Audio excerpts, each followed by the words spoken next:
Thank you very much, everybody. It's a great honor to have Prime Minister Mark Carney with us. As you know, just a few days ago, he won a very big election in Canada.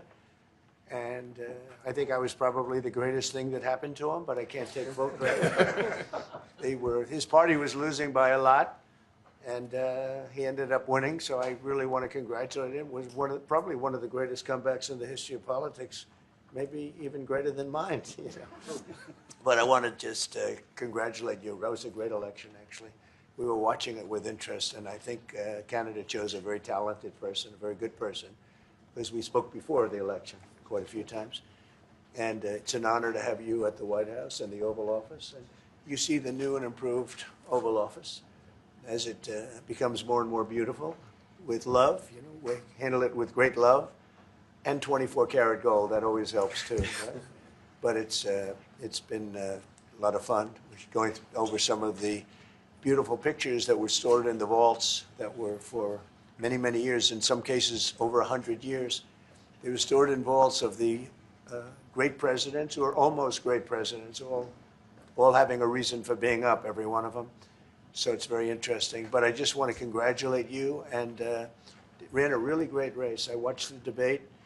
I thought you were excellent. And I think we have a lot of things in common. We have some tough points to go over, and that'll be fine. We're going to also be discussing Ukraine, Russia, the war, because Mark wants it ended as quickly as I do. I think it has to end. We had some very good news last night. The Houthis have announced that they are not, or they've announced to us at least, that they don't want to fight anymore. They just don't want to fight. And we will honor that, and we will stop the bombings, and they have capitulated, but more importantly, we will take their word. They say they will not be blowing up ships anymore, and that's what the purpose of what we were doing. So that's just news. We just found out about that. So I think that's very, very positive. They were knocking out a lot of ships going, as you know, sailing beautifully down the various seas. It wasn't just the canal, it was a lot of other places. And I will accept their word, and we are going to stop the bombing of the Houthis, effective immediately. And Marco, you'll let everybody know that, okay?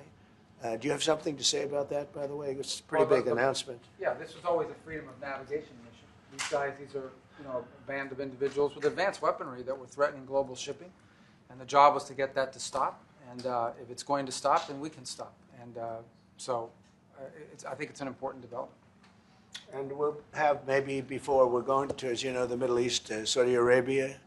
We're going to UAE and Qatar. And that'll be, I guess, Monday night. Some of you are coming with us. I think before then we're going to have a very, very big announcement to make, like as big as it gets. And I won't tell you on what. But it's going to, and it's very positive. I'd tell you if it was negative or positive. I can't keep that out. It is really, really positive. And that announcement will be made either Thursday or Friday or Monday before we leave. But it'll be one of the most important announcements that have been made in many years about a certain subject, very important subject. So you'll all be here. Mark, would you like to say a few words?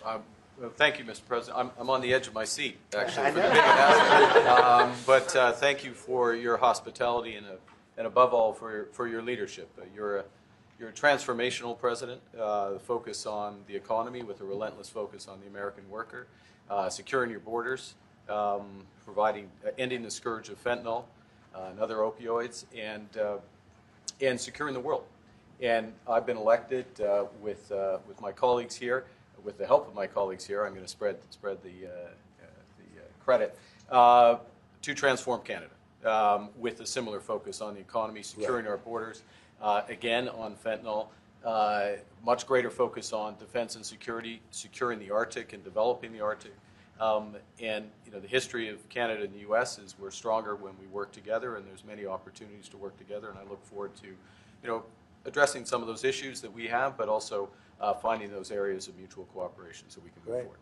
That's great. Very nice. Thank you very much. It's a very nice statement. Mr. President, Anybody? Mr. President, is U.S. MCA dead? No, it was actually very effective, and it's still very effective, but people have to follow it. So, that's been a problem. People haven't followed it. But it was a transitional step a little bit, and as you know, it terminates fairly shortly. It gets renegotiated very shortly. But I thought it was a very positive step from NAFTA. NAFTA was the worst trade deal in the history of our country, probably in the history of the world. And this was a transitional deal, and we'll see what happens. We're going to be starting to possibly renegotiate that if it's even necessary. I don't know that it's necessary anymore, but it served a very good purpose. And the biggest purpose it served is we got rid of NAFTA. NAFTA was a very unfair deal for the United States. Very, very terrible deal. It should have never been made. It was made many years ago, but it should have never been made. Mr. President, for Canada and the United States, would you like to see your first trade deal be with Canada, our neighbors in the world? I would love that. Look, I have a lot of respect for this man, and I watched him come up, in a sense, through the ranks when he wasn't given much of a chance, and he ran a really great campaign. He did a really great debate. I think that debate was very helpful. I was going to raise my hand. I don't know if that's good or bad. I shouldn't say that. That might hurt you. But no, he ran a really great election, I thought. And yeah, something could happen. Something could happen. Yeah, please. What's the top concession you want out of Canada? The top concession you want out of Canada? Concession? Yes. Friendship. But that's not a concession. No, we're going to be friends with Canada. Regardless of anything, we're going to be friends with Canada. Canada is a very special place to me. I know so many people that live in Canada. My parents had relatives that lived in Canada, my mother in particular. And no, I love Canada. I have a lot of respect for the Canadians. Wayne Gretzky, I mean, how good, the great one. You happen to have a very, very good hockey player right here on the Capitals, who I have a lot of respect. He is a big, tough cookie, too. Just broke the record. And he's a great guy. And, we had the team here, and I got to know a lot of the players. But now Canada is a very special place. Yeah, please. Mr. President, Mr. Prime Minister, I'd like to get your response to this too. Mr. President, you have said that Canada should become the 51st state. Yeah. No. Well, I still believe that, but it takes two to tango, right? But no, I do. I mean, I believe it would be a massive tax cut for the Canadian citizens. You get free military, you get tremendous medical cares and other things. There would be a lot of advantages, but it would be a massive tax cut. And it's also a beautiful, as a real estate developer, I'm a real estate developer at heart.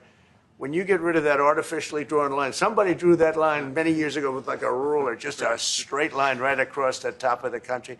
When you look at that beautiful formation when it's together, I'm a very artistic person, but when I looked at that beauty, I said that's the way it was meant to be. But I do feel it's much better for Canada, but we're not going to be discussing that unless somebody wants to discuss it. I think that there are tremendous benefits to the Canadian citizens, tremendously lower taxes, free military, which honestly we give you essentially anyway because we're protecting Canada if you ever had a problem. But I think it would really be a wonderful marriage because it's two places that get along very well. They like each other a lot. Well, if I may, as you know from real estate, there are some places that are never for sale. That's true. We're sitting in one right now, Buckingham Palace that you visited as well. That's true. And having met with the owners of Canada over the course of the campaign last several months, it's not for sale, won't be for sale ever. But the opportunity is in the partnership and what we can build together. And we have done that in the past. And part of that, as the President just said, is with respect to our own security. And my government is committed for a step change in our investment in Canadian security and our partnership, and I'll say this as well, that the President has revitalized international security, revitalized NATO, and us playing our full weight in NATO, and that will be part of it. That's true. And they have, I must say, Canada is stepping up the military participation because Mark knew, they were low, and now they're stepping it up, and that's a very important thing. But never say never. Never say never. What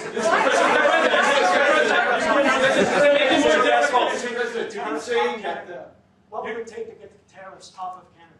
Well, we'll be talking about different things. Like, we want to protect our automobile business, and so does Mark.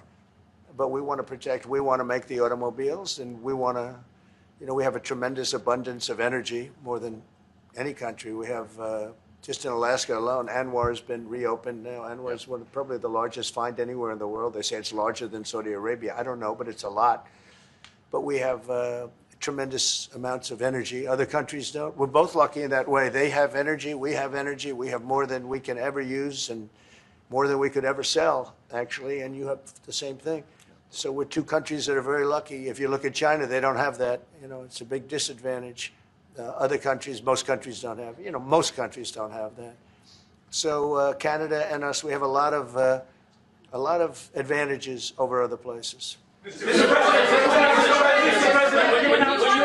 President, when you consider what Mr. Carney just said, that Canada is not for sale, does this make the discussion a little more difficult to start on? No, not at all. No, not at all. No, time will tell. It's only time. But I say never. I've had many, many things that were not doable, and they ended up being doable, and only doable in a very friendly way. But if it's to everybody's benefit, Canada loves us, and we love Canada. That's, I think, the number one thing that's important. But we'll see. I mean, over time, we'll see what happens. China. I was hoping you could clarify something. Earlier this morning in Capitol Hill, Secretary Bessent said that there had been no negotiations yet with China. You have said something different. They want to meet, and they're doing no business right now. And those ships are turning around in the Pacific Ocean. Big turn.